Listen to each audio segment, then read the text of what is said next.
guys, welcome back to my channel. Today, oops, kick this camera. Welcome back to the channel, and today we have Blood Scion. I hope I said that right, Scion? Scion? I don't know how you would say it. But this is by Deborah Falaye. Falaye? I hope I'm saying that wrong too. This is a fairy book. We'll get to more of which one that is inside. But look at the cover, this is amazing. I did have kind of a mixed thing, so I was like, okay, the cover is a book that I would not necessarily go for, but when I saw the book and I was like, well, when I found out what the book was, I was like, okay, I don't know if I felt. When I saw the cover and the book of this and it came in the fairy, I was like, oh wow, it's more than better. So this is the cover. We have bright blue sprayed edges, which I'm actually loving these sprayed edges right now. So inside we do have the bookmark that Fairy does give in, and it is from April's box. So I'm getting close to my catching up with my books very slowly, but I'm reading a lot more books, and it's only June. And then this is our author letter, which I read this author letter. I always read them after the book to get the feel, and it's really, really lovely. This is an exclusive Falaye edition. Falaye always have books signed, and it's really cool. And then, ready? Check out this. So you see the cover of the book is now with this as well. It's beautiful, it's amazing. And then you have the back art of as well, and this is amazing. I love these kind of works and stuff like that. So let's read a little bit synopsis, shall I? I am a descendant of Ashango, the god of heat and fire. I'm a living inferno. I'm a dead girl walking. 15-year-old Sloane can incinerate an enemy at will. She is Scion, a descendant of the ancient Orisha gods, but under the brutal rules of the Lucia, her identity means her death. Her mother knew as much. She disappeared trying to hide Sloane's truth. So that's why she's trying to find what happened to her mum. As her mum disappeared, she left and never returned. Sloane too had hidden her abilities, but on her 15th birthday, she is now conscripted into the Lucas's army. Once taken, Sloane must not only conceal her power, but overcome the bloody challenges of the Lucas's training. Like every day, training was getting harsher and harsher, and a lot more people were just getting killed for basically their own amusement. Literally, it's just stupid.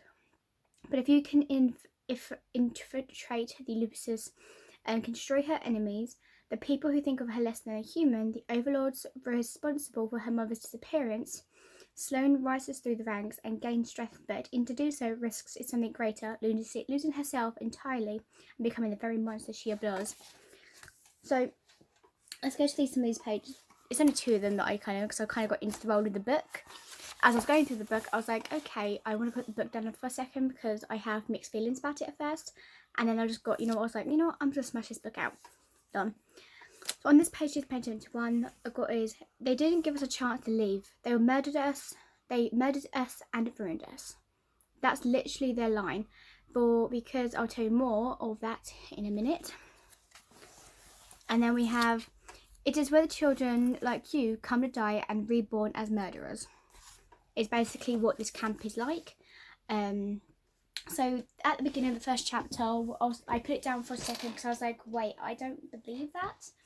So the first chapter is basically telling us there is some violence in this book as well. A lot of violence, children getting killed, brutally murdered, women basically getting killed and raped. There is also these men that in skulls that do this. They go and attack homes and do these horrible things, make their husbands watch them as they slowly die while doing this, sexually assaulted. And basically this was going to happen to our main character, but she basically incinerated the enemy, and she was like, oh crap, what just happened? And then she realizes what she actually can do, but she has to basically do something else and live basically undetected to go into the place where it's needed. And it was true. So they for 15 people, the people that are age of 15 basically get told to come to this army to help. Basically, it's just to make child as their soldiers. So she's known her life is the stake, but it's determined to preserve and find the truth about her mother, which I want to know. When I was reading it, I want to know what happened to her mum. Read the book if you want to know more. So Sloane is a deeply complex character from the very beginning. Having grown under the constant threat of oppressive remain, so that each chapter you can see like every course that she goes through. She's literally wanted a course for herself, going, right, I need to be bigger and high these ranks, because then they won't expect me to do anything bad and kill them, basically. She's now reckoned with a deep-seated gut and guilt, and her actions make her feel, even though she's acknowledged for the only way to survive. So to make her constant struggle to preserve parts of her humanity inside this book, and about her brother, revenge, and relationships she forms with other people here. That doesn't seem like an enemy. So these relationships are quite particular because of the setting, despite the constant need to be a villain. Why do I villain? You know, one of them. The connections that she develops with other characters become central to her survival. So the author does a fantastic job making each character stand out, whether they're good or bad. It was amazing. I did actually enjoy the read of the book. So Izara is fearsome before we even know her name, while the Queen and the Bloodlines seem undefeatable for the longest time. So this book does take place in a world where gods are real and their descendants have rich magical traditions to accompany the continent's own diverse culture. But this was all lost when the Lucas Empire set out to subjugate the people through merciless means and instill a military rules. So anyone who had these godlike powers were basically going to be killed, because it is not right.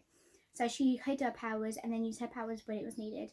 And she did that, and she was really badass, and I really I am looking forward to see what this author does right. I say that a lot of my book reviews. Can't wait to see what other books the author does right. But I'm really looking forward to it, and everything like that. So I'm really enjoyed. There's a lot of culture in here, like for her culture, her history, and people. Her lack of identity becomes a central theme of the novel, and she's faced with the stark reality that has the cultures she was forbidden from learning has been appropriated by ruling the class, which adds to the brutality of the main thing. So this is not an easy book to get through. Like I said at the beginning, it's not an easy book to get through. Like, I did put the book down a few times, because I was like, I don't know how I feel about that section, and I don't know how I feel about that kind of scene in my head from it. So this did take me a little bit longer than usual. So it took me close to the end of June to read this. So it was hard. So, but then obviously Sloane's chosen to basically make constant violence she faces and forced to commit.